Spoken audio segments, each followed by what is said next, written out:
Hello everyone and welcome back to the Common Sense Crypto channel. As with you always, this is Rich doing another video today on XRP. So I hope you're all having a wonderful day today wherever you are in this great world. We're going to talk about XRP, but I gotta start with this. NASDAQ refiles for BlackRock spot Bitcoin ETF and names Coinbase as surveillance partner. So NASDAQ refiled a 19B-4 form for iShares Bitcoin Trust, a spot Bitcoin ETF with BlackRock at the helm. How many of you honestly feel that this is a good thing for crypto? Because right now, Bitcoin maxis are all up in arms about this. They're calling for $1 million Bitcoin once again. But this might be something that Gary actually gets right. The SEC has not yet approved a spot Bitcoin ETF. Proposals could face headway from the agency as it has repeatedly cited concerns of fraud and market manipulation when assessing past applications. Do you think if BlackRock got a hold of Bitcoin, there would not be market manipulation? Of course there's going to be. No retail investor will ever make any money on Bitcoin going forward because BlackRock wins in the end. But you know, this is coming at a crazy time. And this is my opinion. You know, we have XRP right now being set up to be utilized all throughout the world by all the major banks. And on the other hand, you have CBDCs, all the talk right now at the same time. Then all of a sudden enters BlackRock, filing for a Bitcoin ETF. Why right now? I think it's because BlackRock is the Trojan horse to cut off the escape route that Christine Lagarde has talked about many times around Bitcoin. BlackRock is here to take control of Bitcoin. That's my opinion. Let me know what yours is in the comments section down below. Me with a small piece of a glacier, David Schwartz. Now, people already are talking about this picture. Some people say when a glacier melts, it becomes black rock. So David's tying in with BlackRock somehow with XRP. One thing I do know is it's going to keep the Riddlers happy for a few weeks. Crypto, the solution. JP Morgan Chase refuses to reimburse customer after imposter withdrew $30,000 with a fake ID. According to WSB-TV in Atlanta, Georgia, Justin Lee, a devastated guy, found himself $30,000 poorer when an imposter equipped with forged documentation and an inaccurate social security number misled a Chase branch into releasing the money. Lee has been fighting for a year to recoup his assets in a persistent effort. Crypto can fix this. And you know, this shouldn't even be happening in 2023. And JP Morgan Chase, they're big enough. Why not just make this guy whole? So Fednow will use the new ISO 222 Global Financial Messaging Standard, meaning banks will need to be sure they can submit messages in that format. But remember, ISO never meant anything. But one thing I want to point out is how they're talking about 24-hour banking. Banks aren't 24/7 in their daily operations today, so they'll have to have procedures set up to accommodate that liquidity management that happens in the middle of the night. Because if you give your customers the ability to do their banking in the middle of the night, they're going to. And I definitely would like that idea as well. Initially, Fednow will only let banks receive payments. The ability to send payments and for consumers to be able to identify themselves by phone number and email only, as Venmo now allows, is expected to come later. The send part takes a little more work. You have to have a vehicle for customers, both consumers and businesses, to initiate a real-time payment. That means adding that functionality to their digital and mobile channels. You need to be able to upgrade your product or turn on that service. For consumers, the process is far easier. Those who want an instantaneous way to make payments, whether it's for a retail product or a mortgage installment, will need to download an app once their financial services provider offers it. You know, that's one thing most people hate about the bank. If you buy something on a Friday, it doesn't leave your account until Monday, sometimes Tuesday. If you can go and buy things and have the money instantly coming out, people definitely would like that option.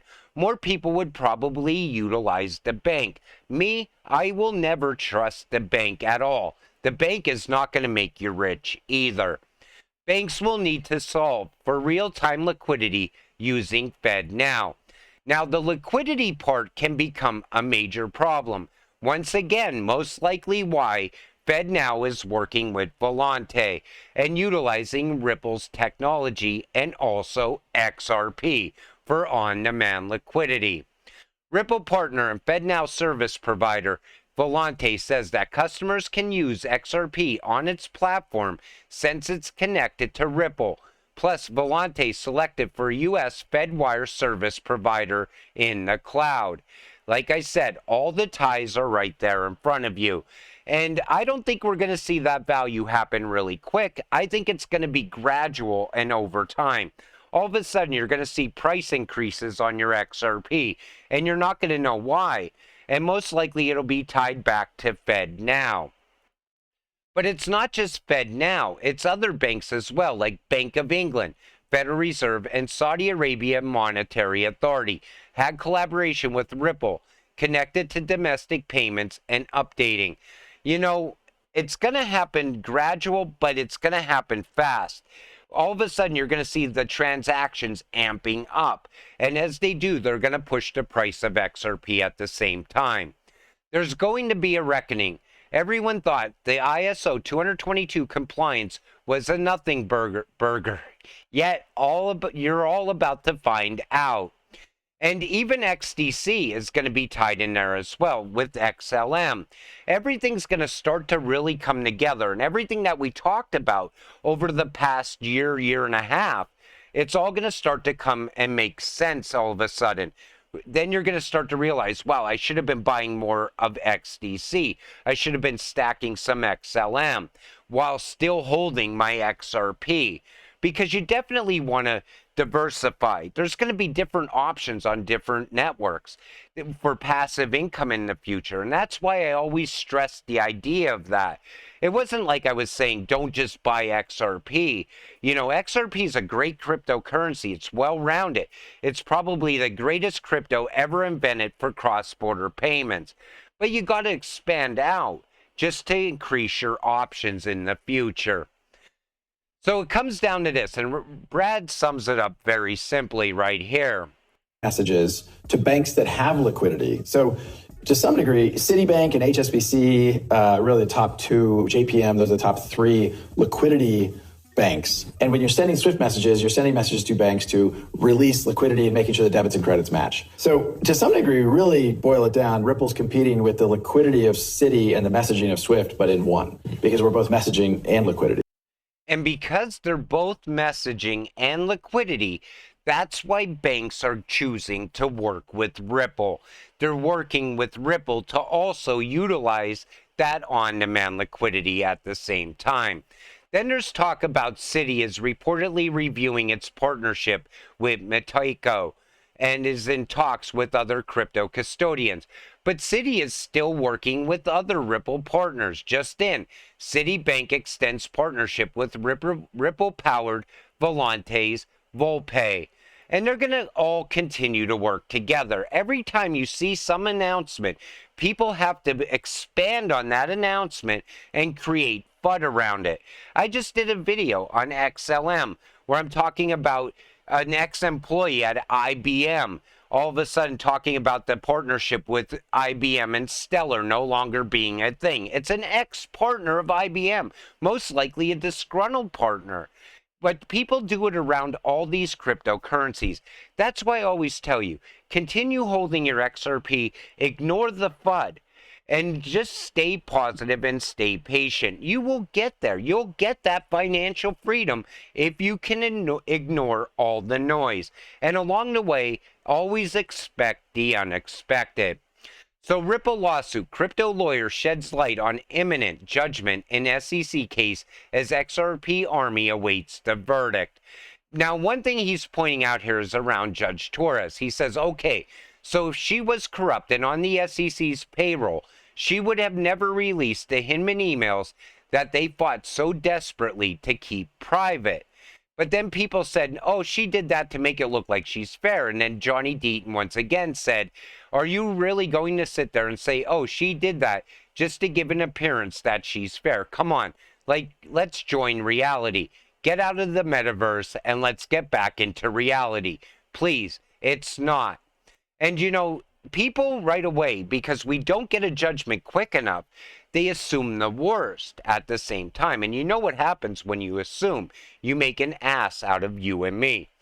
But finally, Deaton concluded that if the decision is in Ripple's favor, the SEC may submit a notice of appeal. If it is in the SEC's favor, the SEC may still decide to appeal or negotiate with Ripple. Given the importance of the case and the likelihood that it will go to the U.S. Supreme Court, the judge would take much needed time before making a final ruling, aware that the Second Circuit and other high-ranking judges will be closely examining it. So this way, whatever her decision is now, a future judge might look back at that decision, and that could be what's taking so long as well. Again, I'm not assuming either way. But, you know, I would like to see this judge come out and end this already, because it's been going on far too long. Effortlessly swap crypto to XRP. Xumm integrates simpleswap.io. So XRP Labs is happy to announce our latest enhancement to the Xumm platform. We've integrated simpleswap.io as an X app, offering a seamless experience for swapping various cryptocurrencies into XRP.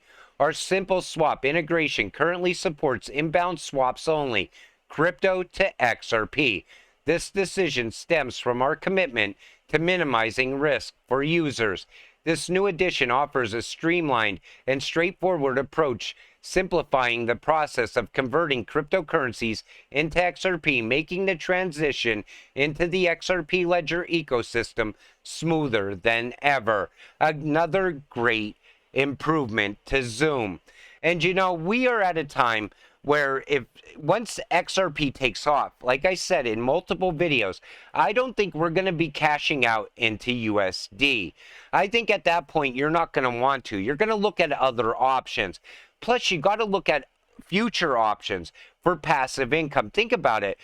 Passive income is always the way to go. This way, you keep everything you're holding right now and you get a monthly income from it. And if you want to cash out, you better find an option to put your money to work for you. Otherwise, you'll spend through it and you'll be back here chasing the next big thing. You got to be very smart when you cash out your XRP. That's what I'm saying. Because I keep seeing people saying, I can't wait to buy a Lambo. I can't wait to buy a mansion. That money can go very quick, especially when inflation is still raging on. And I still think in the future, we're going to see hyperinflation happen. It's going to be a great time to be holding XRP when that time comes. Maybe you could leverage against it somehow. You know, technology is always expanding, and we got to stay up with the latest expansions. This way we educate ourselves, and in the future, we can keep all of our income. We can keep our financial freedom. With that said, I'm going to wrap up this video. I want to thank you all for watching. I appreciate all of you. I'll see you in the next one. Have a great night.